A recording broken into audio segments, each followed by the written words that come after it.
What's going on, everybody? Welcome to Commons Crypto, your source for everything collectible. We are here with Sergio, Managing Director of Fanable. What is up, buddy? What's going on, Sergio? Again, good Looking handsome as always, Sergio. I didn't even shave today, man. So I don't know. I don't know if I look that handsome. Sean likes that rugged look. Yeah, keep bringing that. Yeah. Oh, Sean, I'm blushing. I'm blushing, guys. Stop. Hey, I don't go that way, but it's fine if you do. Well, we're really excited for today's episode, guys. We have a lot of cool things to talk about, just updates in the collectible space. And again, remember, at the very end, we're going to be giving away a Fanable mystery case that we're going to unbox live and also a VeVe digital collectible. So hang tight for the episode. Make sure to absorb all the information because we're going to ask questions about the stream for you for your chance to win. Yeah. So make sure you get involved. And remember, you only can answer on Twitter or YouTube in the comments. Yes. Well, I said we're having people that'll continually stream it, so we'll keep announcing that as the stream goes on, just so people know. Yeah. But yeah, let's shout out some of the people that we got with us today. What's going on, Sagittarius? Let's go. Anthony, what's going on? What's going on? We got Leroy David joining us during his lunchtime. Thanks for taking time out of your lunch to join us. Yeah. Geo Rocks, what's up? And of course, the Holy for Holy. What's going on? Hola, Holy for Holy. Bro. So hey.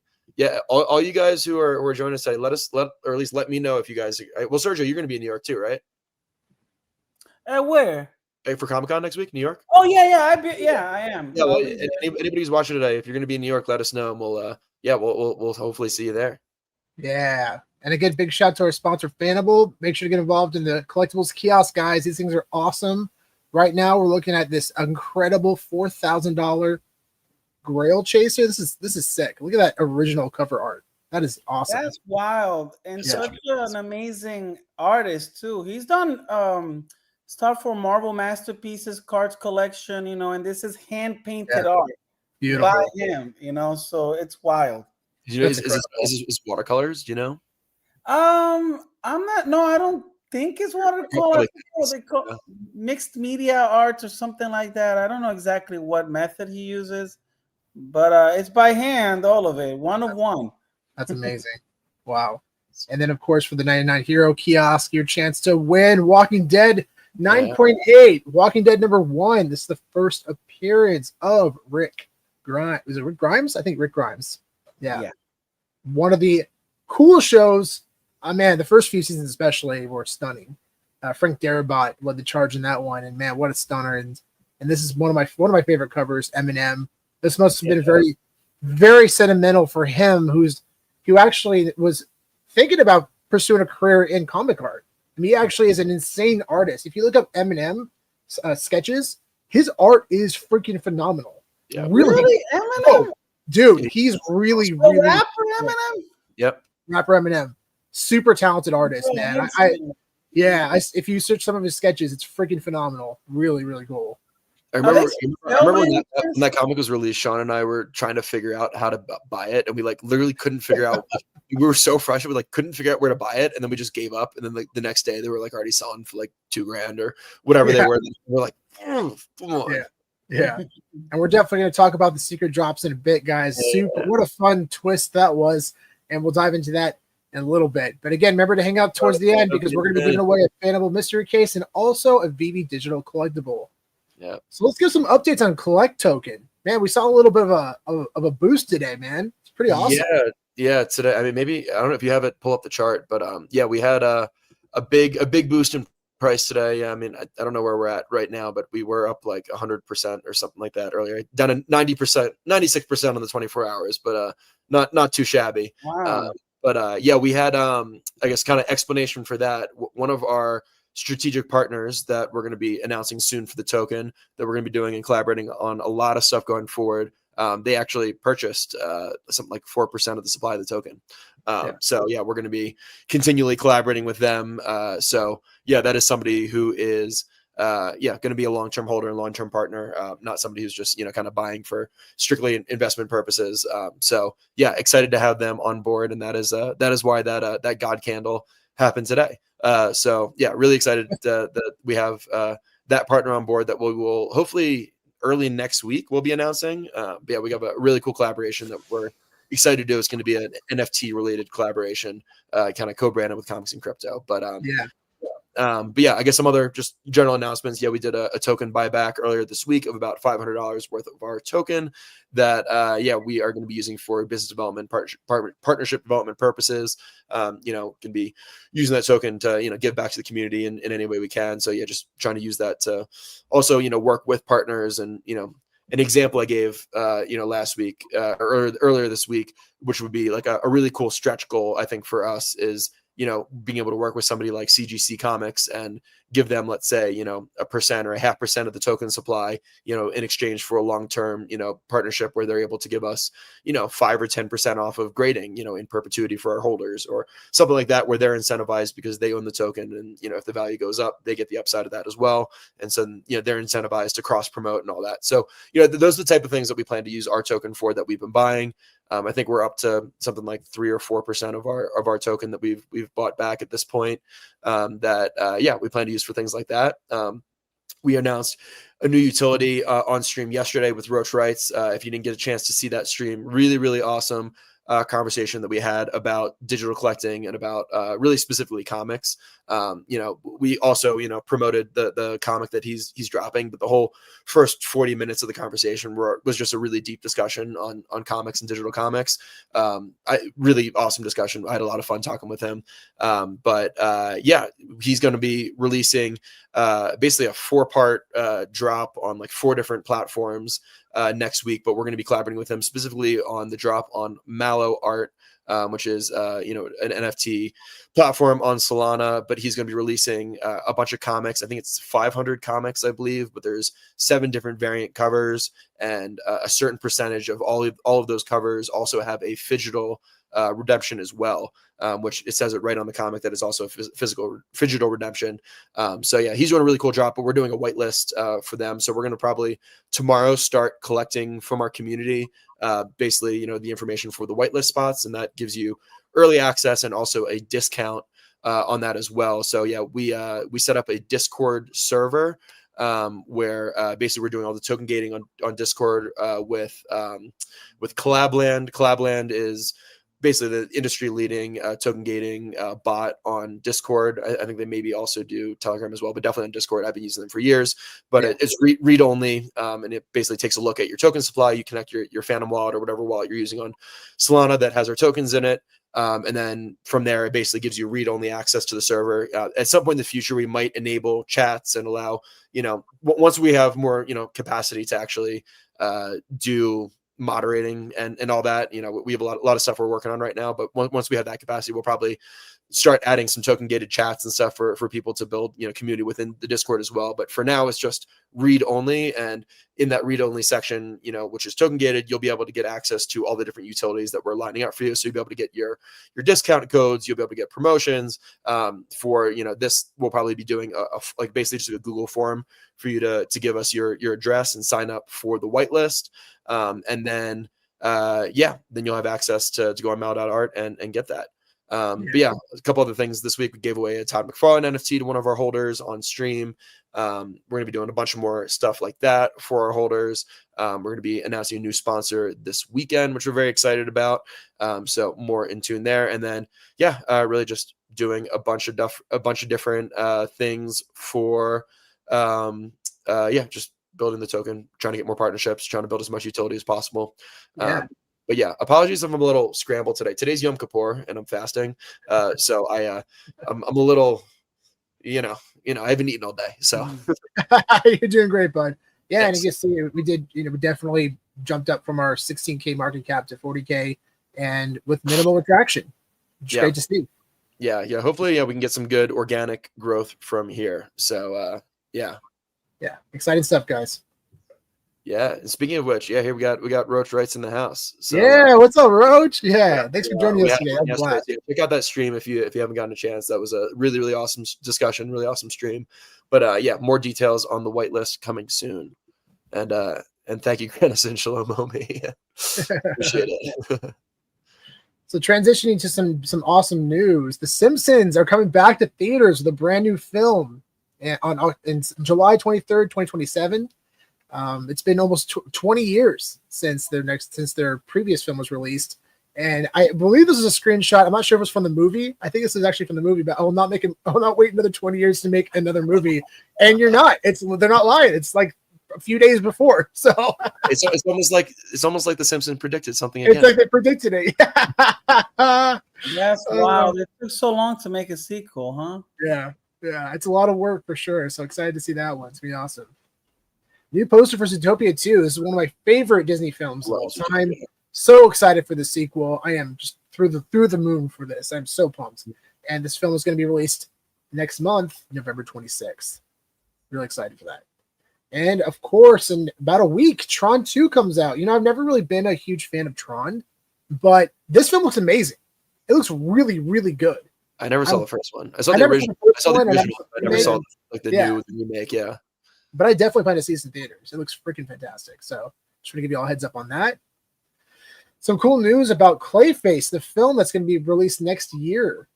James Gunn says that Clayface is going to have a ton of practical effects, which is nuts. That's crazy to hear that. So excited to hear that.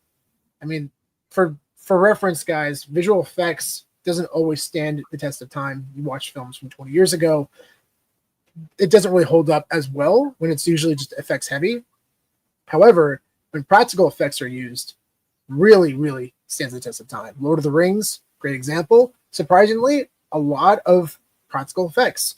They innovated so many different things to ensure the quality would stand the test of time. Peter Jackson had the foresight for that. You see films like Back to the Future. Again, a lot of it was practical effects. It's really cool. So I'm super excited to hear that Clayface is going to be a really awesome movie. He's already confirmed that it's a rated R horror film. So the style is going to be very different than Superman or any of the other DC films so far. And speaking of which, for practical effect, does the first Teenage Mutant Ninja Turtles movie count as like practical since they were not computer? Oh yeah, that movie was entirely practical effects, except when they're by the fire pit and you see Shredder come up. That was more visual effects and maybe a combination of the two. But yeah, that was definitely all practical. That one still stands the test of time. Exactly, and it always will because it was practical effects, animatronics. Yeah, exactly, and that's why I really appreciate filmmakers that are willing to spend that extra time and attention to detail to ensure that their products will stand the test of time, like you said. Frank Darabont is famous for that as well. Frank Darabont, he directed films like Shawshank Redemption, The Green Mile, and also The Mist, which is a really great horror film that was written by Stephen King. Really, really good. You guys haven't seen The Mist. I want to give a big shout out to Wolverine 13. Oh, yeah. Freaking awesome guy, first and foremost. He's a freaking awesome guy. And he has been swallowing up #1 mints for big, significant comics. Yeah. He landed the #1 legendary for Detective Comics #40, which is the first appearance of Clayface, which is why I wanted to bring that up. And he had the uncommon #1, and he had the uncommon #40, which matches the comic edition number. And not only that, didn't stop there, guys. He actually purchased the #1 foil, which only has 4 editions. And this sold for around, I think, $3,800, somewhere around there. Wow. That is huge. Wow. Yeah, so he owns the #1 legendary foil and the #1 legendary. what a legend! Unbelievable. So cool. Yeah, incredible. So big shout to Wolverine 13. Always enjoy his posts and all the things that he's collecting. Incredible collection. I love what DC did with the foil variants, where they included 4 of them. That's a nice way to do chases. I think they did a fantastic job. I really hope they keep that going forward. Yeah. Totally agree. I'm assuming it's sold out, right? This one? It sold. I think it sold like 90+% of the collection. I know it sold pretty because the last one I think it was minted. I believe. Man, actually, I don't know. I'm not 100%. Last I saw, no, but I haven't been. Oh, actually, I don't think it did. I think it was only 3. Yeah. Oh, no, I think you're right. Yeah, so it probably got burned then, right? Yeah. Or it never got minted. Yeah. Well, It got burned. They mint in sequential mints, right? Not random over at DC. Yep, sequential. Yeah. So you could really time up trying to get the specific mints for this one. Yeah, exactly. And actually, Ronnie, I have a good story for you real quick. The Mist has one of the best hard-hitting endings I've ever witnessed, and I absolutely agree. And you know what's really cool about that, Ronnie, is that original ending was not in Stephen King's short film, The Mist. It was a different ending. But Frank Darabont came to him and said, "Hey, I have this idea for an ending. What are your thoughts on it?" And Stephen King told him, he said, "Frank, if I could have thought of that ending, I would have included that in my short story." Yeah. I don't think there's any compliment that you can get a better compliment than Stephen King telling you that your idea is so good. I would have used that if I could have thought of it. Stephen King is probably, I mean, in my opinion, the best writer probably in the history of pop culture. I mean, my gosh, I mean, the guy's written everything, and he has so many great films. films. Derived out of his novels. Yeah, and a lot of them think of him as just a horror film director or horror film writer, but he actually has written a lot of dramas. I mean, he wrote Stand By Me, the classic kids film. Yeah, Stand By Me. He wrote Shawshank Redemption and also The Green Mile, which are. Oh, wow, I didn't realize that. Yeah. So huge legend. One movie that the author of the book that the movie was based on actually complimented the director for changing some elements in the film is Christopher Nolan's movie. And no, not Inception. It was it was like a magician one. What was the name of that one? You're talking about the it's from Christopher Nolan. The Prestige? Yes, that one. Yeah. So that's based on a book, but Christopher Nolan. Ronnie had it. Ronnie knows the Stephen King. He got it. Yes. I saw some kind of YouTube video that was talking about it because that's one of my favorite movies. And they mentioned that the author of the book actually really liked what Christopher Nolan did with changing sort of some of the plot points and made it better. Yeah. That's awesome. That's really cool. Real quick, I think we missed a couple people higher up in the chat. I wanted to shout out Dr. Strange. What's up, Doctor? Thanks for joining. Yeah. Good. And then there was so I'm called. So this basically means easy fast in Hebrew. So I'm not sure if you're also fast, and David or David is your last name, so maybe you are too. So some call to you as well. And but yeah, Granted said not swallowing though. Yes, you're not supposed to be drinking water. I'm coming off of being sick. I've had a really bad cough, so I'm doing a fast light. So I'm doing the no food but still fluids just because I'm sick. That is technically allowed in the Jewish faith. If you're sick, you're allowed to chill out on your fast a little bit. We believe in you, Spencer. Whoa. Yeah, 100%. The Odyssey is a film that's going to be insane by Christopher Nolan. I think it's wrapped filming, but it's apparently the most ambitious project of all time. The most ambitious. Yeah. Apparently the Cyclops in the story of the Odyssey is entirely animatronic. It was like a 30 foot monster that's just Christopher Nolan, man, that guy's incredible. And Tom Holland's come out and said it's the best script he's ever read.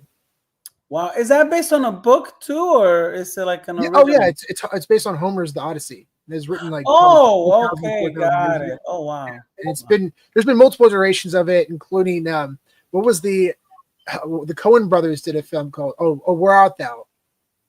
Where Art Thou? Is it Where Art Thou? Yeah, it's based on Brother, Where Art Thou? Yeah. Brother, Where Art Thou? Yeah. It's based on the soundtrack. The soundtrack. Great. It's good. Yeah. It has bluegrass and it's so good, dude. But that's based on the Odyssey. Yeah, it's based on the Odyssey. That's why John Goodman, he's the Cyclops. He has one eye. Oh, okay. Yeah, super cool. Super cool. So pivoting a little bit to something a little more devastating, I guess you could say. This poor collector's bobblehead collection worth $75,000 was stolen in a storage unit heist.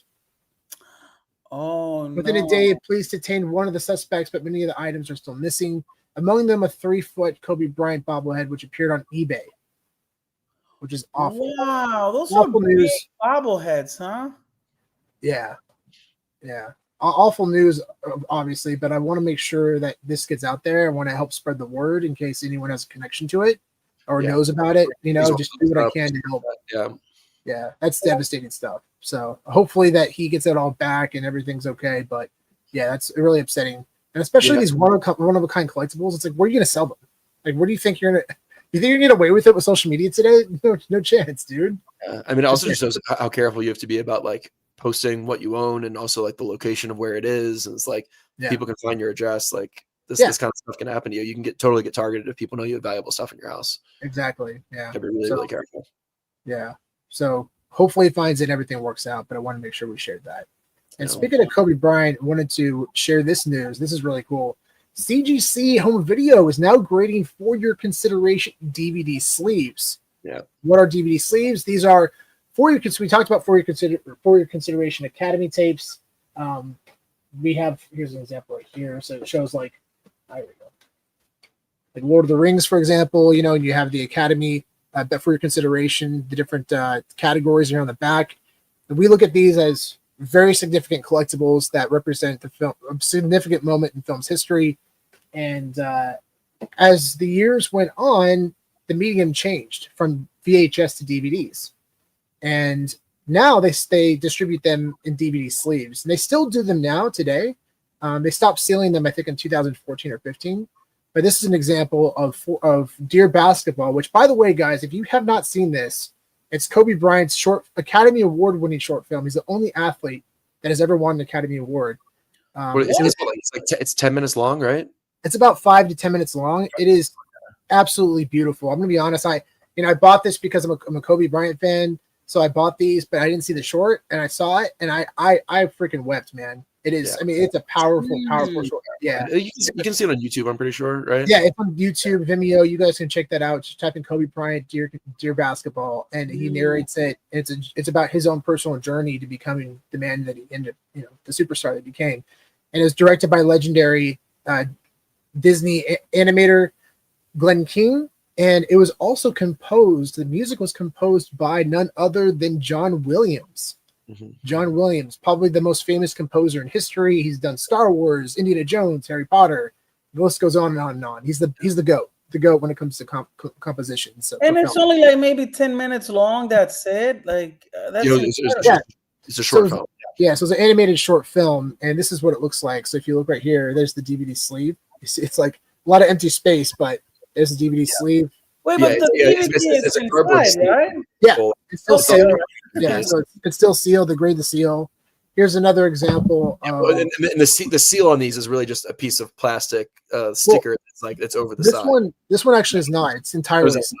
That was fully sealed. Oh, okay. True. Yeah, but this one, to Spencer's point, is just as a sticker. You can see on the right side there. It has that. I see. And for people who think that, what if you tore them off? But if you tear them off, it leaves residue. It leaves a mark. Yeah, they can tell if it's been resealed. Yeah, very easily. Yeah, and then their only nomination, best visual effects. Visual effects. Yeah. Yeah, but Captain America, such an amazing film. We're very bullish. Like we think a lot of the comic fans are gonna get a kick out of the doing the base of the Academy screeners with in the case like that. Yeah. 5-minute short film, yeah, but yeah, this short film. I'm telling you, Kobe Bryant fans are going to want this piece, especially considering his accomplishments and this actually winning best animated short film as well. So it's a tremendous piece of history. So definitely, save your eBay searches, guys, for Dear Basketball and try to swoop one up because they're not easy to find. It's an A+ seal too, right?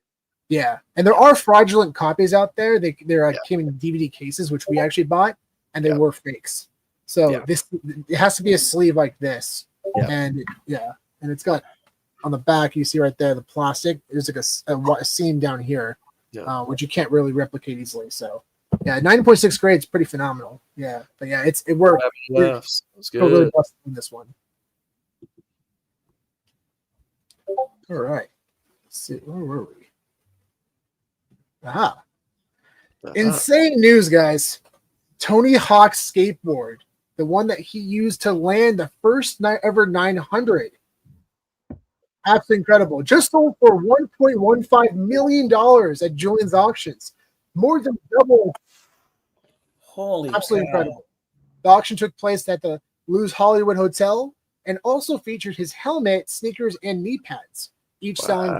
His helmet sold for $115,000. His sneakers sold for $64,000, and his knee pads sold for $57,000. All tied to legendary 1999 moment. I remember seeing this live. This was absolutely such a special moment. He tried over and over again, and it was like a competition, but they were allowing it. Like, you could do this, Tony. And it was like 7th or 8th try. He ended up landing it, and then the rest is history. That's super cool.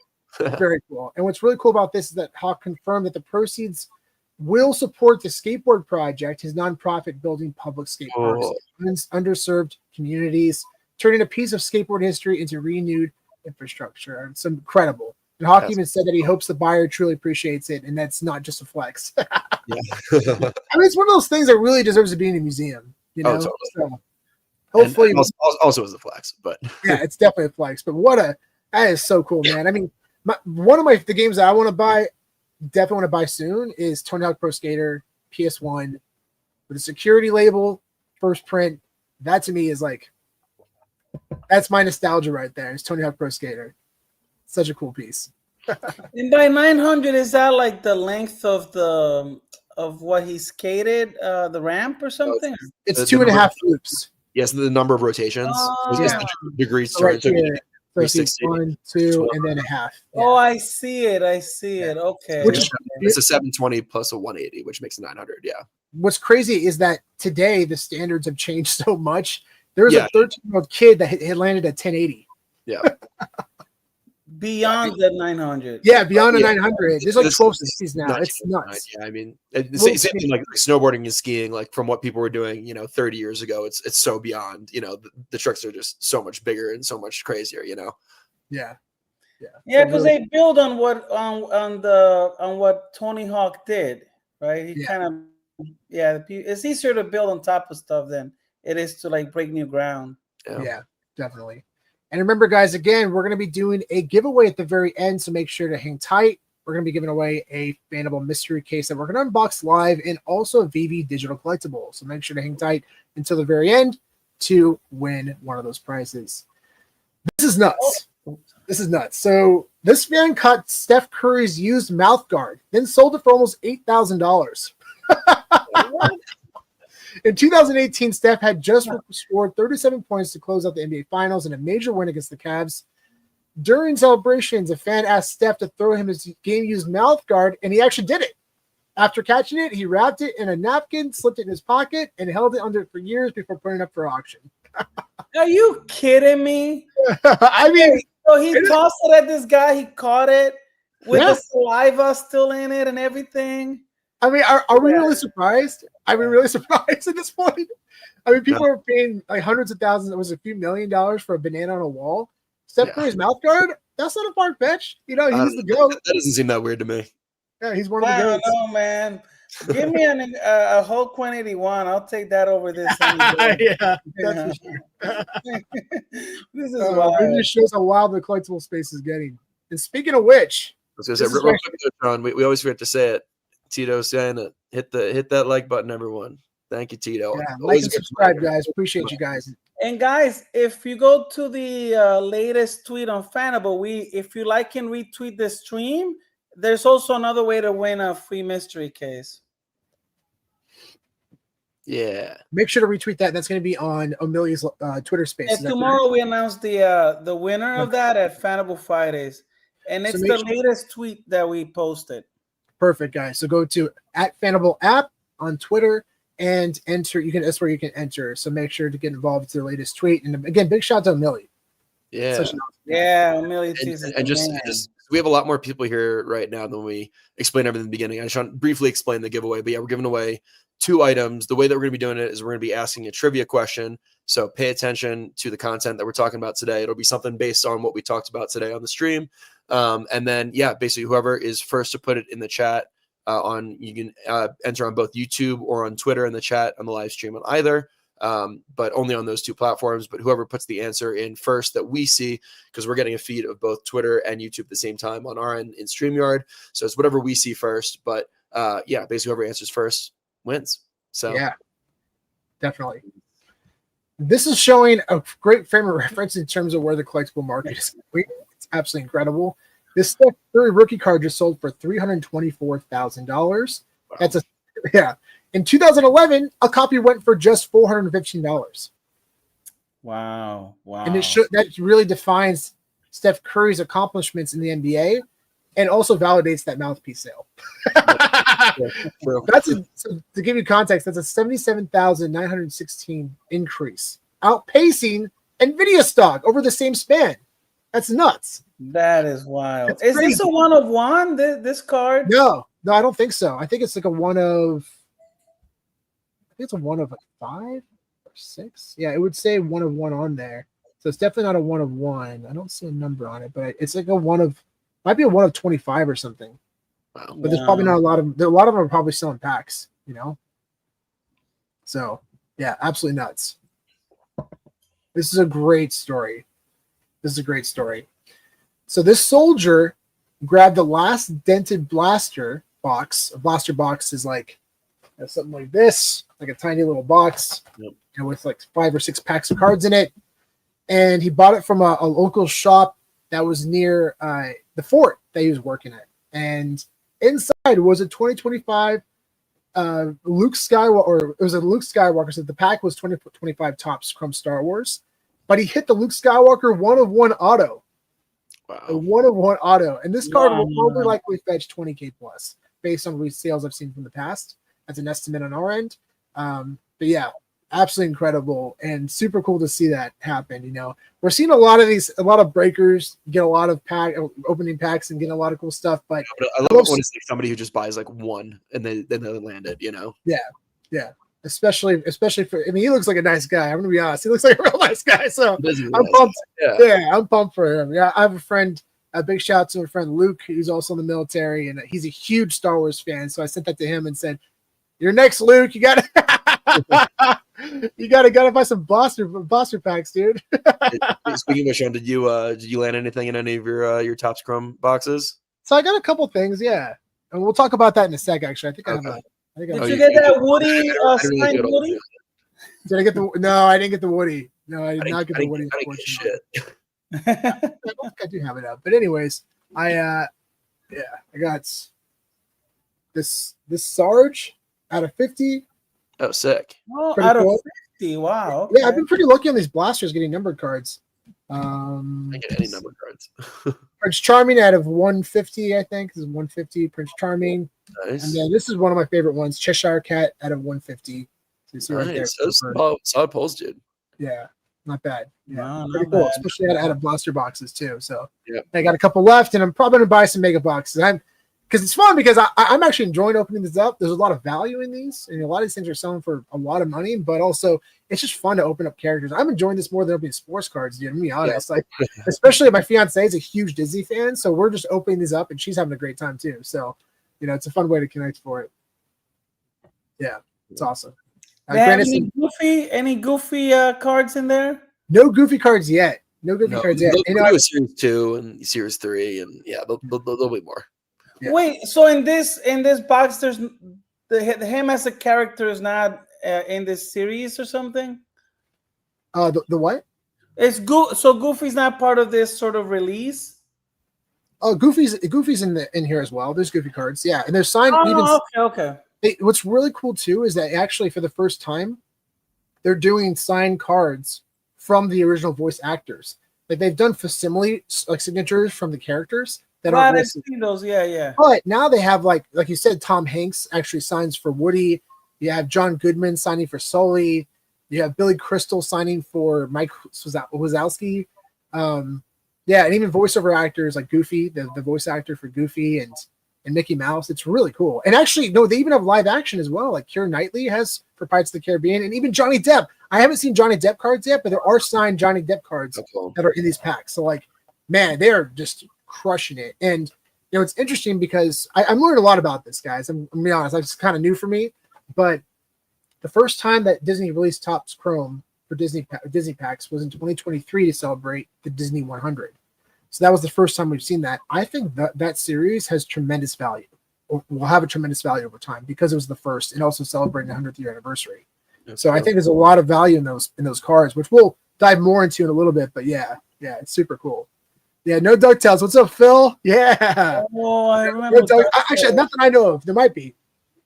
I haven't seen it yet, but yeah, really exciting stuff. And real quick, Mark Gator. So yeah, we haven't announced what the question is. We'll announce that at the end. It's a surprise. So it's a it's a skill and remembering and listening based giveaway. You just gotta pay attention to what we talk about during the stream. Yeah, definitely. Okay, guys. Wow. So this was released last year and is finally found. The Shohei Ohtani 50/50 Game Used Batting Glove autograph card has been found by a collector in Asia. There were 3 1-of-1s, and now officially all of them have been found. The biggest one was his, I believe, the MLB patch 1-of-1 that he wore during the game, and that sold, I believe, over $1 million. Wow, that's wild. Yeah. So this one probably you're looking at a couple 100,000 at least. It's not as significant as the MLB patch, but still incredible. And it's one of the top 3. So the other one I sold for, I think, for 250,000, 300,000. So probably sold for around the same. And Ohtani's having another amazing year, and he's crushing it in the playoffs. He had 2 home runs last night. So he did. Wow. Oh yeah, he's a monster. He's incredible. You know, he broke 50 or maybe 40 home runs during the regular? I'm not sure, actually. I know that there's. I've been keeping track of baseball. Back in the days, I used to, but not lately. Yeah. It's funny because he actually, after he won the World Series, he told the owner of the Dodgers, he said, "I came here to win you guys a World Series every year, and we have 9 more to go," because he had a 10-year contract. I mean, they might get it again. This is absolutely insane. And the value of his stuff's going to skyrocket. I mean, he's already, in my opinion, a Hall of Famer already. And I don't think there's any question there based on the numbers he's produced. He's putting up numbers that Babe Ruth was only held for over 100 years. Yeah. So it's incredible. Because he's also a pitcher. He pitches too, and he's good at it. Last night, this was actually 4 or 5 days ago, but a LeBron James Downtown Gold Vinyl 1-of-1 sold for a record $412,000, the most ever for any downtown card. So these are, and it's nuts. Before the card went to auction, there's a $150,000 cash offer that was given, but it was ultimately turned down. What a freaking move! Wow, what a move! I am turning down $150,000. Insane, absolutely insane. And it's for a modern card too. It's not even back in the day, 10, 15 years ago. This is a modern card. Absolutely nuts. Yeah. I don't know anything about Donruss. I've heard of them, but I don't know anything about them. Yeah. Donruss is pretty big. I wouldn't say as big as Topps or. Are these licensed cards or are these? Oh yeah, these are licensed. Yeah, these are still licensed. Okay, yeah, these are licensed. Yeah, definitely. Yeah, incredible sale. Oh yeah, I did have that up. Yeah, that was me ripping some boxes in Applebee's. You grubbing fingers all over them. The more I've been thinking about it a lot more, and I never really understood Disney cards very much. When they first released, I was like, that's cool, whatever. But then they released it in 2024. They're doing it again in 2025, and they're adding so much value to it. They're going to continue to make these every year. It's not going to stop. People are loving it. They're adding really cool, unique ways to add value to the new series that are coming out. But I think always going to retract back to the 2023 series because that was the first. And also represents the Disney 100 cards. And it literally says on there 100. It's really special. So definitely keep your eyes out for these guys. And I think there's a lot of upside. All right, talk about that. All right, another monster. This is absolutely insane. Before we do that, we'll answer this question from Batman Mike. Oh, it's not a question. I think it's just letting people know. That, gotcha. Yeah, for the giveaway, the question is you got to be very quick. Majin's out here, so you're all screwed. we got to start putting like a slow mode on Majin. Like he can only win like once every 2 weeks or something like that. That's awesome. Yeah, 55 home runs. What the? Did he finish with 55 home runs this year? Oh my gosh! What a beast! What a beast! So this is nuts. This is a Babe Ruth rookie card from 1914. So this once in a generation card is up for grabs at Heritage Auction. This 1914 Baltimore News Babe Ruth rookie card, graded 3, is currently at a $3.1 million auction bid with buyer's premium with 23 days left. 23 days left. Wow. This card is rarer than the Honus Wagner card, and it's also Babe Ruth. Yeah. There's less than 10. There's about 10 known to exist today. And this specific copy apparently lived for years in the Babe Ruth birthplace and museum. That's cool. Wow. Do you know? Probably like 10 million, right? This card is. Sorry, Joe. What was that? Do you know what the highest grade of this card is, Sean? I think it's like a 5. I'm not 100%. But a 3 is a really good grade for these cards. Wow. And the estimate is $7 million. However, I mean, I don't see this selling less than 10. I think it could definitely pass 10. It could be the record. Insane card. Because these are the kind of cards that are just impossible to get. And when they pop up, big whales come in, or big, huge collectors will buy them and hold them forever. Yeah. I mean, like Marshall Fogel or Fogel Marshall Fogel. Sorry, Marshall Fogel, who owns an insane collection, including the Gem Mint 1952 Topps Mickey Mantle rookie card. Along with the owner of the Diamondbacks, there's only 3 Gem Mint 10s estimated to be worth over $40 million, and they each own one, and they're never going to sell. They don't need to sell them. Their collection is insane, and they just want to own it. And the Diamondbacks owner also owns the Honus Wagner graded 8, which is the first PSA card ever graded. It says 00001. Yeah. There's actually a lot of stories about that card. Apparently, it was trimmed, which is why it has such a high grade. But ultimately, it doesn't matter anymore, because of the story and caveats behind it. So, yeah, it's pretty remarkable. Yeah, Kevin O'Leary will swoop in and grab this one. Yeah, I don't know if his record's going to hold for long, man, with this card coming up, and we'll find out in a couple weeks. But really exciting stuff. Batman Mike, I not as rare, but we'll help you show it. So if anybody's looking for a Pikachu Van Gogh PSA 9, hit up Batman Mike. That's awesome. Yeah, those Pikachu cards, we talked about those a week ago, I think 2 weeks ago. Absolutely insane. Those Gem Mint 10s they were going for a couple $100. Now they're worth $2,000 plus. It's insane. And there's hundreds, I think thousands of PSA 10s. It's nuts. I think we're gonna have to limit Majin on the giveaways. He's too quick.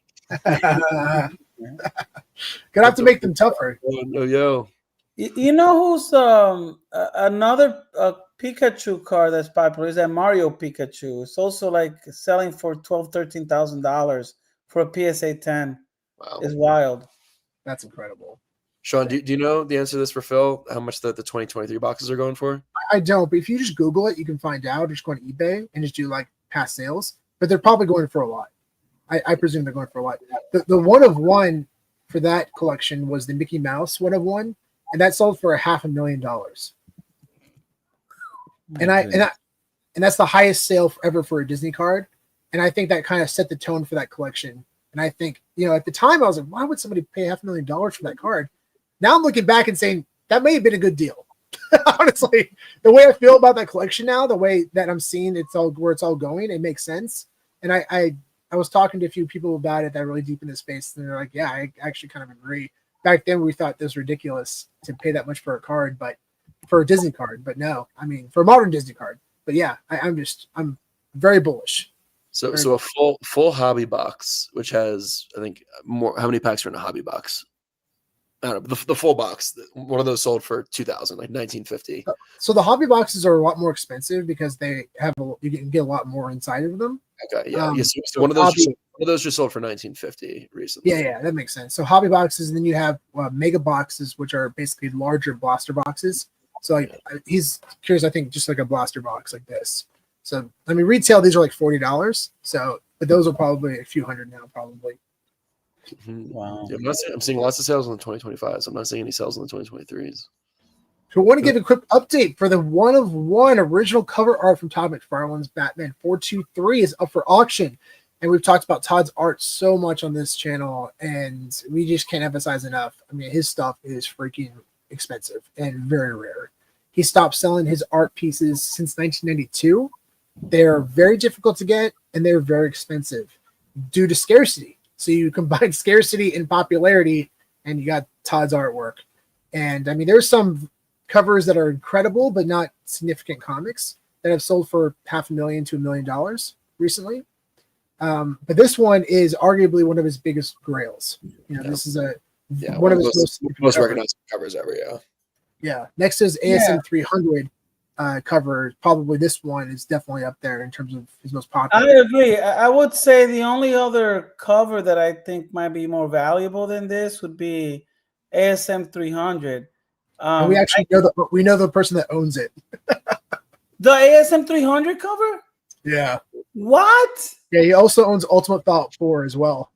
Oh my lord! Ultimate Fallout. He's talked about it before. I think we could say who it is, right? I just leave it alone. Yeah, I think he has talked about it before, but I'm not 100%. Yeah, it's all right. We don't need to say who it is. Can you imagine owning that Ultimate Fallout 4 original art? This is gonna probably do at least one. I'm thinking 1.5 million to 2 even.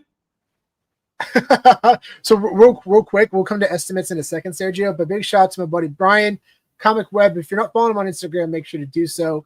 He says, I had a chance to get a few Hulk pages from I'm assuming from Todd like 8 years ago, and I've regretted it ever since.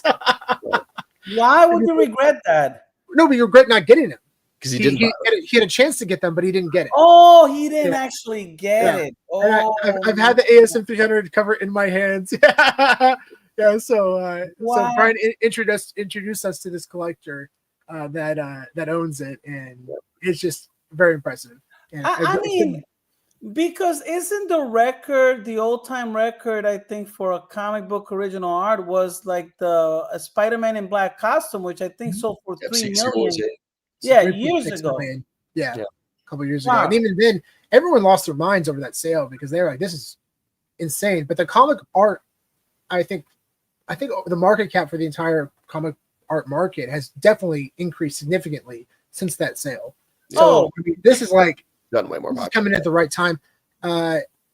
Estimates. So there's 20 days left, and it's currently at $640,000 with 20 days left. And for context, guys, that most of the bids come in last minute. I think the screenshots from a few days ago. I think now it's at like 2 weeks left. Oh, okay. Yeah. Oh, so yeah, we'll see where it's currently at. I think it's at 2 weeks left. It should be like 14 days. I just put in the newsletter last night, so that's the reason I know. Okay.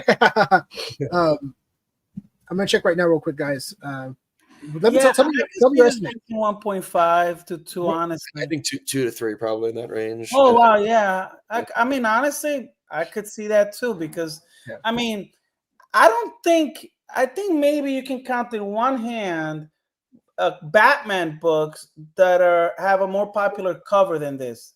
Just cover wise, right? Of course, there are more significant ones, right? But this is just one that you see everywhere. Yeah. We got to see this in person at Comic-Con in San Diego, and I'm hoping that they're going to have it there again, and I'm going to get to see it one more time in person before it's locked away in somebody's vault and I never see it again. Yeah, I presume it's going to be at New York Comic-Con. It has to be. It has to be. I mean, they definitely timed the auction specifically up with this and advertised it at both shows for that reason. So yeah. My lord, so what your guys' estimates? We said 1 to 2 million. Was that right? I said 2 to 3. Yeah, Sergio, you said 1.5. Yeah, 1.5 to 2 is what I'm thinking. I'm gonna say it's gonna go over 5. 5? Yeah, it could. What? I think it'll probably land 2 to 3, but I think. Oh my lord! Yeah. I would actually. That would be great because I think it validates original art even more in comic books. So it would be great to see a number like that. It's a great point. Yeah. And John Brinks have a really good point.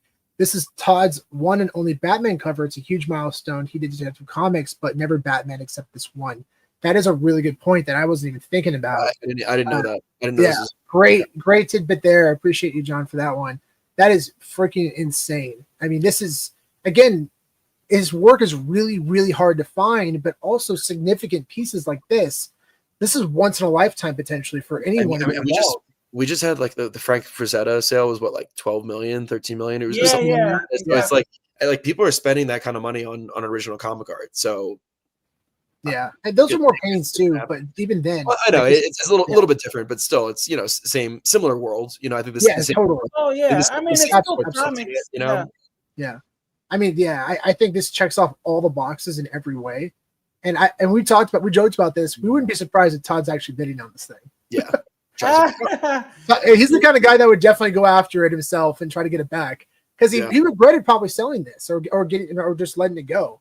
Yeah, I'm sure. You know, and since 1992, 23 years, guys, he has not sold any comic art. They're 30. You know, though, I saw a video, I think this morning or last night. 33 years, Sean. Oh, shit. 33. Dang it. 33 years, over a quarter of a century. He's never sold any art. Yeah. But you know what? You know something? I think yesterday, I think it was, I saw he posted a video because he's going to do some CGC he's doing some signings in November. But he said that he's going to reduce the amount of signatures by 2/3. Yep. And he said because he's getting old, right? I'm thinking that he's probably going to start releasing the original art from his vault because, I mean, you know, at what point do you say, really? No, he on our show, when Todd came on our show, he specifically said, I will never sell any of my original art in my lifetime. If my kids can sell it, that's great. They can do what they want with it, but I'm never going to sell it. Yeah. Oh, no, really? Yeah, no. Yeah. As long as he's still alive, he's not going to sell it. I don't understand. Like, to me, I just wish that he doesn't need the money, you know. I know it's not about the money for him, right? But still, it's like, put it out there for us to bid on it. I would love to own one of his pieces. Of course. Yeah. You know who else? I saw a video. He was being interviewed. Peter Laird from TMNT, right? Yeah. I remember he mentioned that he's sitting on a pile of his original art, but he's never really thought about selling it or giving it much thought, right? But can you imagine like TMNT original art if he decides to sell that stuff as the creator of it? Wow. Yeah. I mean, there's definitely some insane turtle pieces that have sold for significant amounts as well. But yeah, it's really 4 million. And I think John, I think he actually did do an original cover. I think this is. Oh no. So him and Brian have been going back and forth in the comments. So it's his only Batman, like of the Batman title, right? Oh, gotcha. Okay, thanks for clarifying that. Yeah. All features Batman, but on a Detective Comics title. Got it. Thanks for clarifying that. Batman title, yeah. Awesome. Thanks for clarifying, guys. Yeah, that's nuts. Yeah. So I was hosting an original art panel at New York Comic Con. That's amazing. Really? I would love to go to that. We'll definitely go check that one out. Yeah, Sergio, we'll link up and go to that for sure. Yeah, I would love that. Yes, let's do that. Yes, absolutely. Yeah. And if you guys haven't had a chance to check it out yet, we went over the top 10 highest selling comic art pieces of all time with special guests Carl Choi, co-founder of founder of 24/7 Comics, and also Swaggle House. Yes. So it was really fun having them on and talking about all the comic art and their personal stories. So make sure to check that out. It's a really fun interview, guys. Yeah. You can also watch us like trying not to freak out on stream because our coin just went like fucking parabolic, and we were like trying to just like do content, and we're having all these DJs from Pump Fun just yelling at us and telling us, put the contract address here, do this, and we're like, guys, we're just trying to do our content. Like we're just trying to talk about comics, and like it was insane, guys. Really trying to like freak out and figure out what's going on with that whole situation, which it was like over $1 million in volume. During that time, and we were just freaking out over it. It was nuts. So, anyways, that was a fun time. So 1 hour stream ended up becoming a 3-hour stream. Yeah. Wow. So which one was the most? Was the Frank Frazetta? Was that the most expensive one? I'm assuming. That's the most expensive non-published because that was just a painting, but the most expensive. So it wasn't even published. I thought it was one in the Frank Frazetta just does paintings, mostly. So his art pieces that have sold for millions have mostly just been one of one paintings. They're not original cover art that was published by Marvel or DC or whatever. Yeah. Oh, the top one though, Sean, was what for? Around 13 to 14 million. I think it was between 13 and 14 million. Well, no. That's for Frank Frazetta. But for published art, the top was what?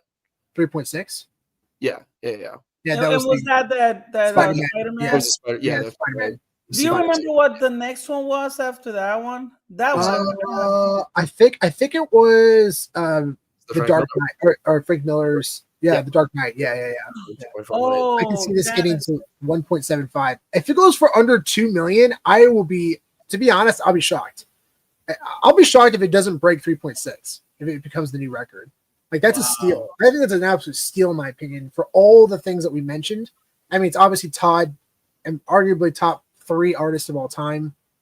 I mean, you're looking at the scarcity factor. His artwork is impossible to find unless you want to pay insane premiums for him. I mean, I've seen not significant covers sell for 500,000 to $1 million. That was a few years ago for Todd's art. So that gives you some context, right? Some frame of reference in terms of value. And that was on Heritage, which they don't have many cover arts from him. So I think if anything, man, I would be absolutely astonished if it goes under 3. I think it's gonna beat the record, but I think 5 is very possible. I think it'll be 2 to 3. I think it'll be in there. Wow. We'll see. Yeah, Well, we'll see. I mean, like we were talking earlier, outside of ASM 300, that's his most popular cover, right? And it's one Spawn 1, but he's never going to sell it, like we said. Oh, that's right. I forgot about Spawn 1. Okay, he'll never sell it. He'll never sell it. Spawn 1 is more popular as a cover for sure. Okay, they're all up there. It's tough to say. I would say it depends what you're like. Some people, might not be Spawn fans, but they're huge Batman fans. But they're huge. Maybe they hate Spider-Man. It's just personal preference. I think we can all agree, though, whoever got that 1-of-1 NFT license from Todd McFarlane for $17K was an absolute steal. He's lucky that was released when it was released and not released in the middle of the last bull run, because that would have been 100K plus if it was released in like 2021. Yeah, it was definitely a downward market. Even Todd we've mentioned this many times, but even Todd was saying whatever it sells for now, it's not going to be close to what it's worth in a few years. And he's right. So just because he knows how scarce his collectibles are and how scarce his art is. But it was really fun. Again, I love telling this story, but the collector that purchased it emailed us and said, hey guys, I just wanted you to know I saw your interview and I ended up buying it. I ended up winning the auction, and it was all because of the interview that we saw with you guys. It was my first ever NFT. And I thought that was one of the most rewarding things I've ever heard from our content channel, because we're all about educating and helping people make the best, decisions for their collections and investments. And man, that was just so awesome to see that. I'm so pumped for him. That's so freaking awesome. And John, thanks for posting that. So Thursday, October 9th, for 2-15. I don't know what that means. 3 p.m. room 1C03 at New York Comic Con, original art panel. So if you want to see Swaggle House get on stage, I would probably presume Carl Troy will be there as well. I think they usually go there together, but yeah, pretty awesome. Really, really awesome. Thanks for sharing that. So moving on. We had Jeff Jacobs on recently. He's selling off his $7 million plus Star Wars collection. It's already exceeded the estimate. He's done multiple auctions because they're not going to do it all at once. They're breaking it off over at our friends Hakes Auctions. Big shout to Hakes Auctions. There's another, his third or fourth auction is going on right now at Hakes. So go to Hakes.com to check out the auction happening. It's really awesome. He's got some really cool pieces on there. But I want to point out, VeVe has done some really great blogs over the past couple months. They've done consistent blogs on physical collectibles, highlighting like the Tony Hawk skateboard in this collection. They gave us a little nod in this blog too. So big shout out to VeVe for that. And check them out, guys. They're really great articles, and it's really cool to see them talk about the physical space as well. Really exciting stuff. Yeah, and also check out the interview that we did with Jeff Jacobs a couple weeks ago. Oh yeah, and of course check out the interview with Jeff Jacobs we did. He's a great guy. Super fun hanging with him. Yeah. Just the history of how he acquired that collection is insane. He basically spent a little bit of money on some on some figures up front, and then flipped those, and then just flipped his way into a $7 million collection. He he just kept reinvesting the profits and never put additional money in, and literally flipped his way to a $7 million collection. Insane. Yeah. Like imagine, if you're early in VeVe and you sold some of your collectibles off, and then you basically cashed out your whatever you put into it, and then you had the rest to play with, and you just continue to play with that. That's exactly the same concept, right? Pretty incredible. Yeah. John, I'm really glad that you brought that. If that's honored and similar to the TMNT ad appearing in the Gobblegloop before TMNT was released, I really hope that if TMNT number 1 or TMNT is ever released on VeVe, I hope to God that they put the Gobbledygook ad inside of the first issue, because if it's not, it's always going to be tarnished as a second print. Yeah, always going to be tarnished. And I really hope sincerely that they put the Gobbledygook advertisement in there, because that's how you identify a first print issue of Teenage Mutant Ninja Turtles. There's only about I think 2,000 to 3,000 ever printed, and they're very rare. But anyways, the that's original, yeah. I really sincerely hope they do that. Yeah, DesignerCon Hong Kong. It's happening this weekend. Exciting stuff, guys. And they announced today that they're going to do Whatnot at DesignerCon.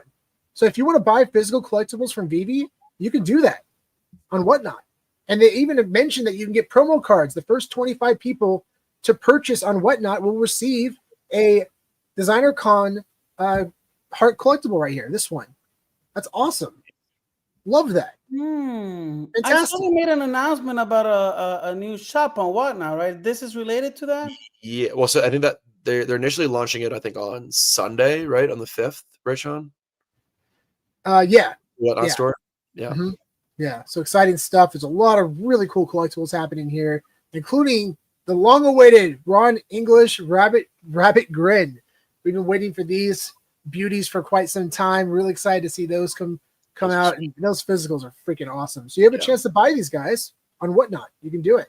Wow. Really cool. Some really cool original artwork as well. Do you know if do they have like if you buy the physical, do you also get the digital, or it's just strictly physical? Oh no, this is physical, and then you get Imagine Digital right here. Mm-hmm. Beautiful. Yeah, those are freaking sick. Okay. Those are so sick. Yeah. I remember they advertised them. They showed them on display at DesignerCon a few years ago. So it's cool to see them finally bring it out. Some really cool art from Matt Gondek. Looks like he's going to be doing digitals as well. Cool. Really awesome. Potballs Potball is coming back. Cool Rain. Yeah, really cool. Yeah, Cool Rain. Very cool collectibles as well. Toby Studio. This looks awesome. That's a really cool art piece right there, and you're going to get a digital as well. I loved how they show the cards so everyone knows, oh, it's a digital. Yeah, so smart. Super smart. And I like that. Yeah, that is my question. Yeah. And this is the con exclusive. You're going to be able to receive one of these. First 25 buyers will be able to receive one for free. Cool. Very cool. And they're also releasing the long-awaited Fig Pins. The VeVe Fig Pins are going to be releasing there as well. Fun to see this collaboration still happening.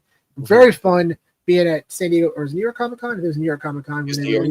People were going nuts, dude. Fig Pin collectors were insane. There was like a huge line, probably a few hundred people in line for those things. This is going to bring a lot of people in. Yeah. So, yeah. Definitely. Yeah. Are they only doing Fig Pin, or are they doing any other co-branded stuff like they did like the KFC one last time? I don't know. I think they're probably just this one. I hope that we're going to see something at DesignerCon, something new from Fig Pin. Yeah, that would make sense. Yeah, that would definitely make more sense in New York. I think DesignerCon, I anticipate being a pretty big lineup. Yeah, well, I mean, they're VeVe's sponsoring the whole convention, right? I presume so. I'm not 100% on that. They haven't announced anything, but we do know that they're going to be there. They're going to have a presence there for sure. Typically, they have been the main sponsor in the past, but we'll find out. But yeah, it's going to be a lot of fun. It's going to be super fun. It's their fifth birthday, so it's the 5th year anniversary. So they are very excited about it, and I fully anticipate they're going to go all out. It's going to be quite a ride. So anybody who's going to be in Las Vegas for DesignerCon in November, we will see you there. We're super pumped. And of course, New York Comic Con, Spencer will be there. I won't be there, but Spencer will be there. So give Spencer a big high five, huh? Maybe a butt slap too. It's football season. Yeah, if you slap him on the butt and say football season, it's okay. As long as you say football season. I do not consent to that. All right, I'll save it for DesignerCon. Maybe I'll let Doctor of Stuff slap my butt, but okay. So only Doctor of Stuff has the green light there. Sorry, guys. I want to give a shout out to Falcon. He's been creating some incredible content. We've been kind of waiting to see ways of how we can promote these collectibles in AR, and I just want to give him a big shout out for creating fantastic content that really communicates the value of these digital collectibles in augmented reality. And this is why, again, right now we're restricted in a lot of ways because of technology, but this is so beautifully done. It's such a great guy. It's a beautiful video. Really, he's really good. It really represents what it's like to use it in AR. So when people see this, they understand immediately what this is, and it looks, I cannot wait to see these in AR. I'm going to nerd out so hard over this. Kevin would have loved it. Kevin would have loved this. Look at that. That's so awesome. Insane. Well done, man. Big shout out to Falcon. and VeVe for collaborating. Great quality stuff, as always. Great content. Keep it up, man. And of course, we want to give a really awesome announcement. I mean, we've already posted on our Twitter account, but if you haven't heard yet, we are posting an insane bounty.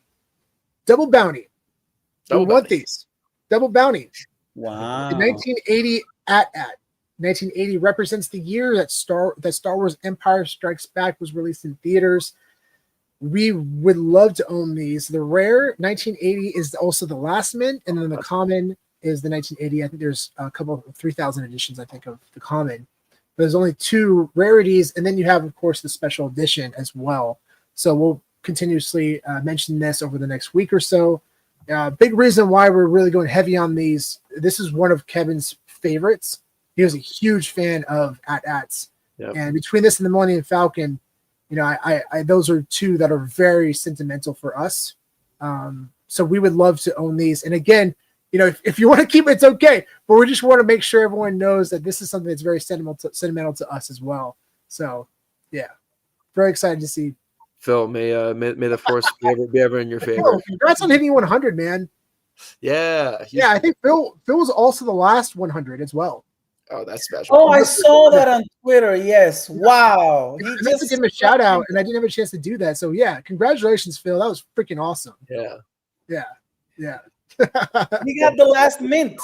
Yeah, I'm so happy he got it. Phil's such a great guy. I had a chance to kick it with him at Comic-Con events, and yeah, he's been super lucky, dude.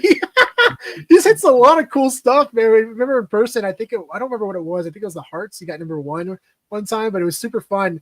Like kicking it with him and seeing him, the things that he lands, it's really awesome. So really cool to see him get the last 100. And again, big congratulations. Well deserving, yes. So Sergio, Majin's calling you out right now. So I don't know. Do we let him win the giveaway? I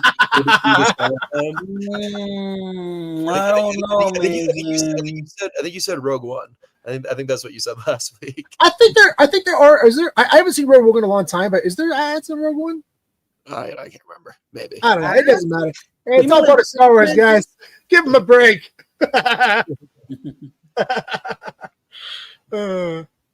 John question. It says, by the way, any New York Comic-Con exclusives you keep an eye on for the moment. I'm looking forward to the absolute Batman 13 variants and the CGC exclusive Peach Momoko's King. Cool, man. I'm gonna be honest, dude. I have not really got my eyes out for any of the exclusives yet. I will say New York Comic Con does a much better job advertising things that are being sold there, unlike San Diego, where it's just like chaotic in every way. But I'm definitely gonna keep my eye out for it. And then I'm usually so bad about just keeping track of what's going on. I feel like there's just like too many things going on during Comic Con. I just like feel like I can't pay attention to it. But I might try. It does have 8. Okay. Validation. There you go. Thanks, John. That's amazing. But yeah, I'm sure I'll be going for some stuff. But yeah, I haven't had the time to do the research. I've been very heads down focused on just building out comics and crypto recently. So yeah. You've been crushing it, Spencer. But yeah, this is a really fun drop. I'm really excited for this one, and we know Kevin would have been freaking through the moon for it. The collectibles are fantastic, and I'm so excited to play with them in AR. But again, going back to that video, we're showing the where it's at now, but the potential of where it can all go.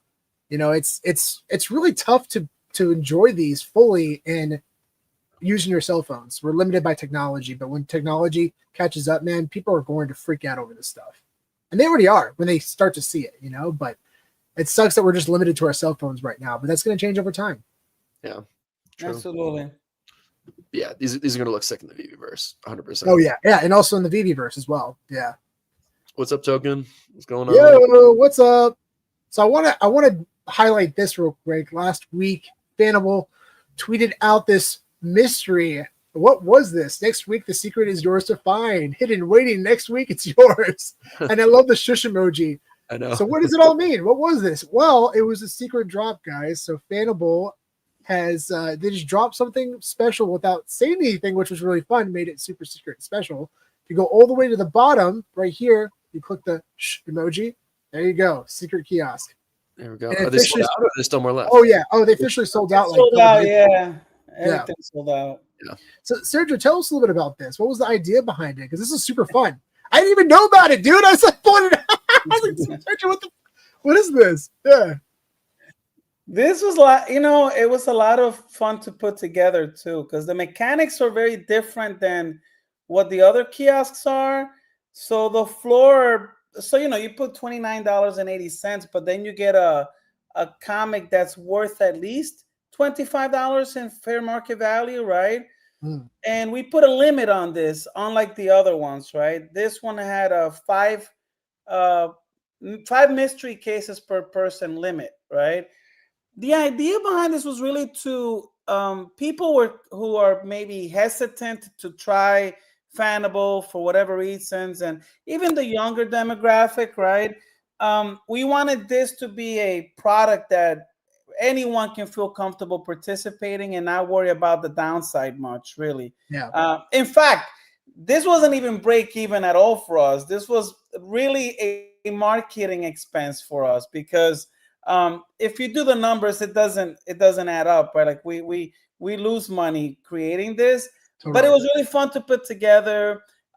We'll actually restock it 2 or 3 times a month, but we will never announce it. It'll just be random. Like, are you going to hide it in different places in the website in the next time? I don't know. It'd be kind of fun if you hit it in a different place next time, just to make people search for it. Don't make it so easy. That's true. Well, if you notice, we keep every day we keep putting a new line there. Like you see, it says we could tell you when it's coming back, but then it wouldn't be a secret, would it? Every day we put a new line, a different line on there. That's amazing. That's amazing. And really cool, it was a huge hit. This product. Yeah. What's really cool about? Sorry, go ahead, Spencer. Go ahead. You go, Sean. I was just going to say what's really cool about the specific drop was the opportunity when you buy one. How much do you get back from your pack, guaranteed? Well, 90% of a $25 comic, which I believe was $22.50, right? So that would be the minimum offer, right? Yep. But you can also keep the comic, right? Which is at least $25. But many of them, were well beyond the retail value. Yeah, and there were some that were like $700, $500. Yeah, we'll get to that in a second, right, Spencer? But but real quick, I just want to say again, guys, the secret kiosk specifically, it gives you 90% of your pack value. So you at the minimum, you're getting 90% back of the pack purchase. That's insane. You're never going to find that anywhere else. 90%, guys. That's incredible. I think it's like 76%. Because you get a minimum $25 fair market value comic, but it's 90% of that, which brings you down to $22.50. So $22.50 divided by $29.50 is 76%. Oh, there you go. There's the math. So that is the minimum basically that you'll get. Yeah. Still amazing. Whatever Spencer said, I agree with. Really good odds. Yeah, still awesome odds. Yeah, but insane odds. It's incredible. Just wanted to number check. Yeah. So we're not misleading people. And on top of that, you have a chance to obviously get comics that are worth a lot more, and you're going to be given 90% fair market value of that as well, an offer immediately from Fanable. So, Spencer, how did you do? I did pretty good. Yeah, I landed the grail. So, yeah, that is wild. That's awesome. It was a $600 comic, Spencer. Was that right? Yeah. The buyback offer, I think, is $600 on it. I hadn't decided what to do with it, but I'm thinking maybe live on stream today. Maybe I'll take the buyback offer. That would be cool. To show everybody that the buyback offer is a real thing, and then do you want to do that now? Dump all that money back into more packs. Do you want to do that now? Because we're gonna. Why don't I do that? Yeah, why don't I pull up my Fanable? Yeah, that's awesome. So while Spencer does that, guys, we're gonna do a quick giveaway. We're gonna do a giveaway right now for the VeVe digital collectible, and then we're gonna give away the mystery case on Fanable. So the VeVe collectible, again, if you guys want to enter, you make sure to enter in the comments for YouTube or Twitter. Unfortunately, we cannot use Pump Fund. It's not connected to StreamYard. So if you want to enter this giveaway, hop on over to Twitter, this live stream, or YouTube. The first person to answer wins. And again, we're seeing both feeds, guys. So if you're the first on YouTube, does not mean that you're the winner. It's the first between Twitter and YouTube, whoever we see first on the feed. So the first question for VeVe Digital Collectible. Steph Curry had a collectible that was sold for $8,000. What was it? Ooh, I know that one. In this live stream, we talked about it. It's not really a collectible, but it's it is a collectible now. It is now because of how much somebody spent on it. It sold for $8,000. What was it? That's the one I was saying. Ew. Well, yep. I think there we go. There we go. Who got it? Yeah, RTG. Yeah. Congratulations. Wow. Congratulations. That's awesome. And then so RTG, congratulations. But yes, it was a mouth guard that was sold for $8,000. Yeah, well done. But yeah, so RTG, if you could please send us an email here at comicsandcryptopodcast@gmail.com, letting us know that you're the winner. Then we will go ahead and get you that prize. You send us your VeVe username. Yeah, definitely. Congratulations, RTG. That's awesome. Congrats. All right. Yeah, we had a lot of other people there who had the right answer, though. A lot of other people. We did. Yeah. Spencer, do you want to do yours first while I think of the next question? Yes, I will go ahead and maybe do something a little bit later in the stream so that people who who got here a little bit later can have a little bit more of a chance. That was a good one for the people who are early though. But yeah, let me share my tab. Okay, I'll do another one real quick. Oh yeah, go ahead. Oh no, you go ahead. You go I'm right here. But yeah, so this is the comic that I landed, which is a really sick comic. I do really like this comic a lot, but I also do want to show off the buyback feature here. I think this is some good marketing for Fanable, which we always want to do. So as you see here, I got a $600 buyback offer on this comic that I pulled. So I guess this is 90% of the whatever the fair market value. So fair market value is probably what, like $650 or something like that, somewhere around there. Yeah, gonna go ahead and accept it. So I will get $549 in my payout. Yo, Spencer. No. All right, now buy 2 mystery cases, buy 2 legendaries. I was literally, I'm definitely gonna buy at least one legendary. That's for sure. Are you really? Oh yeah. And then there you go. You see it in my my wallet balance. I got. You want to do it right now? Yeah, I'm gonna do it right now. Yeah. Oh, wow. Hey, make sure to do it. Is this on a tab so you can hear the sound? Let me stop sharing and resharing to make sure that I have And it. the cool thing about that comic is that it's signed by voice actors of the X-Men animated series. Yeah. Like what wasn't it, 6 or 7 of them? Mm-hmm. Yeah. I mean, can you imagine getting 6, 7 different voice actors to sign out and then still get a 9.8 grade on that? Yeah, Wow. insane. And Yeah. so we're about that comic is going to go back into the kiosk for whoever else might still want that one. So sometimes you get a chance. Let's go. Live stream. We've seen it here. Spencer's buying a $250 mystery case. Let's go.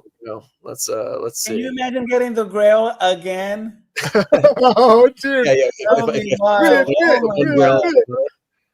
Oh my wait, hold on. I want to see what I have a chance to get. No, don't do that. Don't do that. Just open it. Don't do that. I want to see.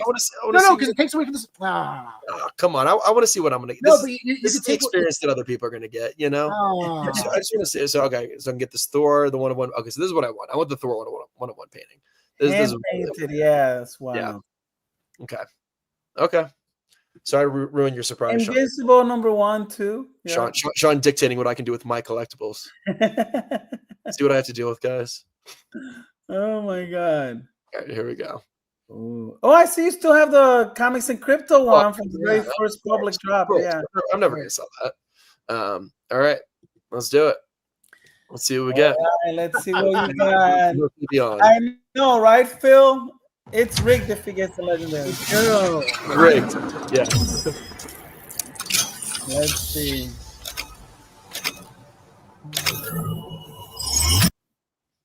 Ooh, got something signed. Ooh, $228. That's not bad at all. It's not bad. Wow. Yeah. Wow. Okay. There we go. By Ryan. Donnie Cates, our good friend Donnie Cates. Good friend Donnie Cates. Double signed. Oh, yeah, Donnie Cates and Ryan Otley. That's a cool book. Hulk #1. So, Spencer, the reason why I said don't go down there earlier was because if you did get something like a Grail, it would have disappeared from there and you would have known. So that's why I was saying don't look, because I knew you didn't get any of the Grails because they were still up there. Oh, I see what you're saying. I didn't want to explain it after you saw it already. Yeah. That makes sense. That makes sense. Yeah. Okay. See, guys, there's always a method to my madness. Yeah. Okay. That does make sense, Sean. That does make sense. That's a good book. You know, it's not a. But yeah, you did good. You did good. Yeah, buy another one, Spencer. Buy another one? Maybe.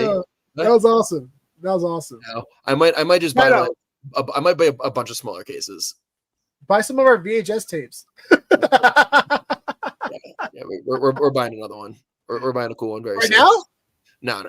Yeah, we'll do that. Do it later. Yeah. All right, guys, we're gonna do a giveaway. Spencer, that was awesome. Thanks so much for doing that. That was super fun. Of course. Yeah, guys. So the next one, we are gonna give away a Fanable mystery case. We're gonna open that live. So the question is ready for it. I'm gonna wait a second. Okay, here's the question.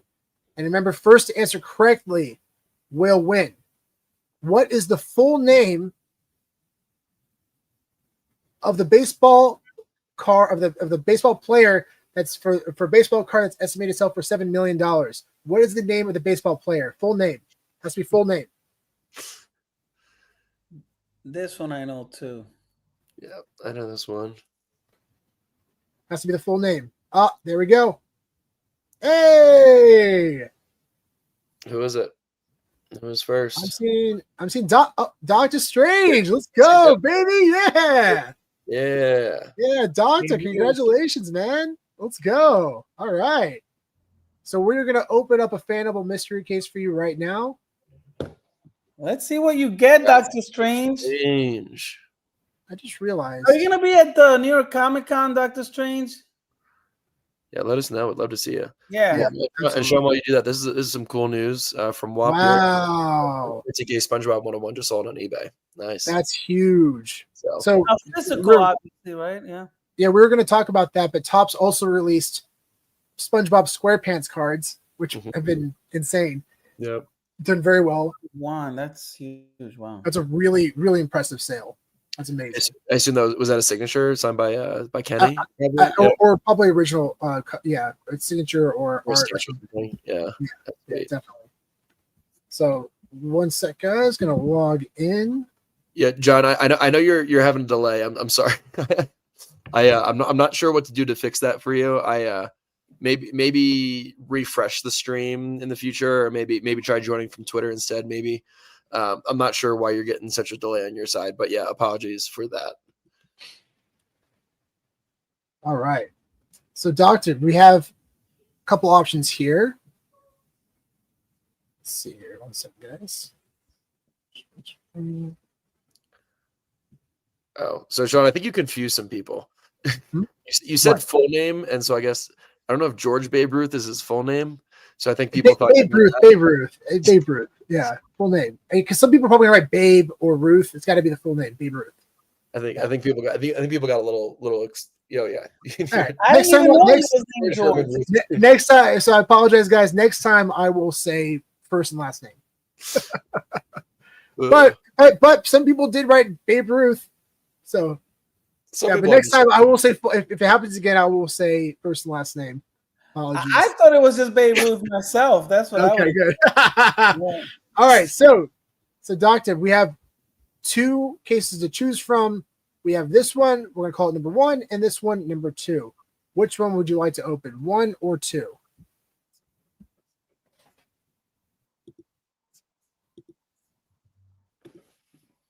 Let's see which one he wants.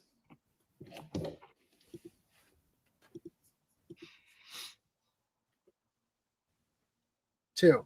All right, let's go. Number 2, here we come. Number 2.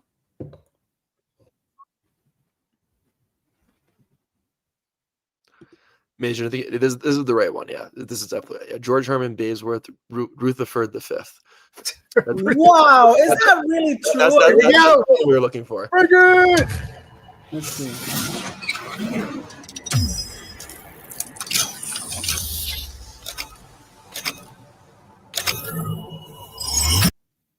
Yo. Wolverine. Oh, not bad. Yeah, look at that. Wow. Let's go. By the way, great, Sergio, shout out, loving this right here, showing the value on the cover right there. And that's new. Yeah, we just did that on Monday. Shout out to our developers, really. Yeah, that's really nice, Bert. Actually, That's a dope cover. This most recent app update was our most packed one yet, because it obviously included that, but it included that also that share on X button.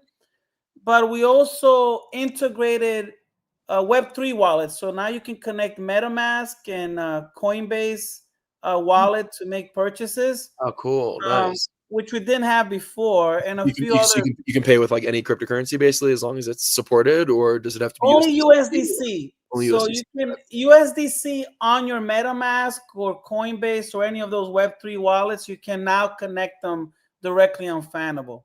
Well, maybe at some point you'll start accepting collect token and people can pay with their collect. Maybe. That'd be pretty cool. Who knows? I think with Privy, I think you can enable stuff like that. So yeah. I didn't know that. Okay. Yeah. Yeah. Congrats, Doc. Make sure to shoot us a message on Twitter.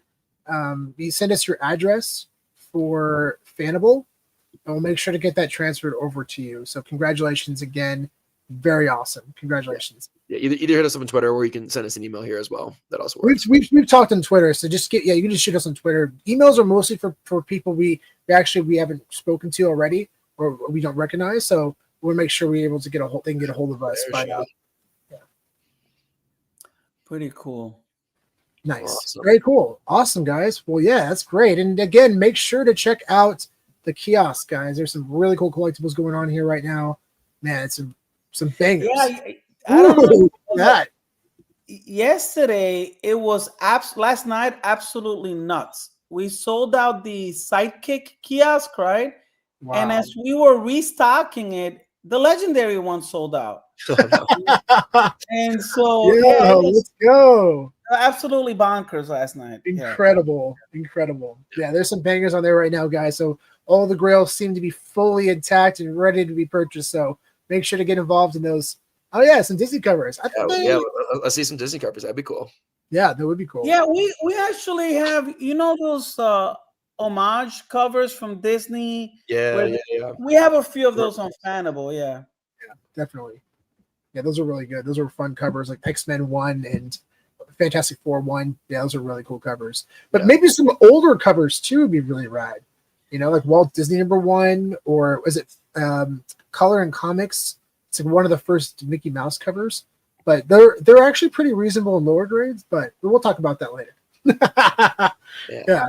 We'll add some. We'll definitely add some. If that's what you guys want, we'll put it on there. I think that'll go nuts, and especially with, I don't know if you guys have bought any of these yet, but my goodness, I've become addicted. I haven't enjoyed opening boxes of cards in a long time, man, and this is a freaking blast. I'm having an absolutely amazing time doing it. It's been a blast. But anyways, guys, get out there and buy some kiosks. I'm actually going to buy some too, I think. Buy some kiosks. I have a bunch of credit. I already accepted the offer on that Hulk #1 sign, so I'm probably going to buy another legendary when we get off here. Good luck. Yeah. We've lately, with the exception of So the big grail, which was the Jim Lee original art, the $10,000 comic, that one was actually pulled relatively quickly. Like it didn't. There weren't too many books that mystery cases that were purchased. So lately, they've been getting pulled quicker than normal. Mm-hmm. Yeah, that's amazing. I guess one last final update, just because we have so many more people. We have like over 500 people watching us live right now, which is awesome. So really appreciate you guys joining us and sticking with us on the stream. But you might have seen, anybody who's been paying attention to the collect token, a big, huge candle today that went up like almost 100%. Just want to let you guys know what that was. We have a big strategic partnership that we are going to announce pretty soon with one of our partners.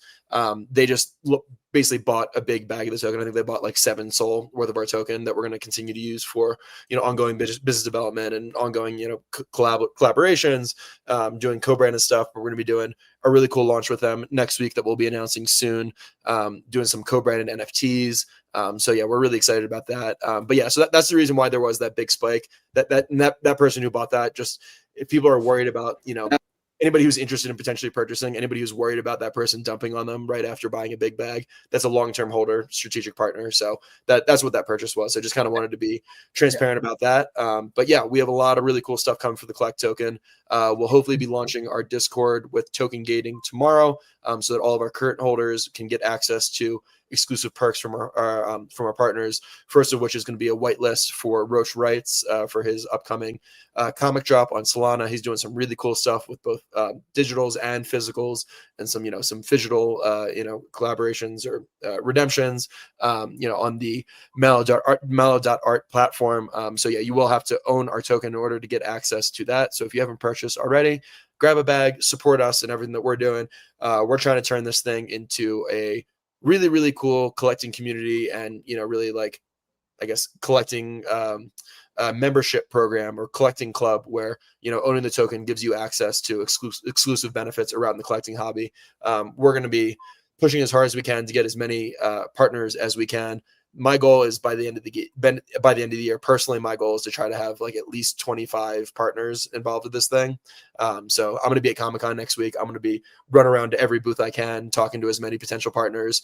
So yeah, the plan is to keep growing this thing. So if you haven't gotten involved, come join us. Definitely. Well said, Spencer. All right, guys, it's been an absolute blast. Appreciate you all. Congratulations to the winners. And if you haven't downloaded the Fanable app yet, do it. It's awesome, guys. We've submitted our comics and collectibles there. They look amazing. They're stored safely and securely for free. And we'll buy them from you if you send them in at the full fair market value. Don't forget, guys, we'll buy comics that you send in as well. Yes. Yeah, to hear that first, guys. So Sergio just mentioned if you're going to send in your comics, they will purchase them from you. Yes. Yeah, for fair market value. Amazing. All right, guys.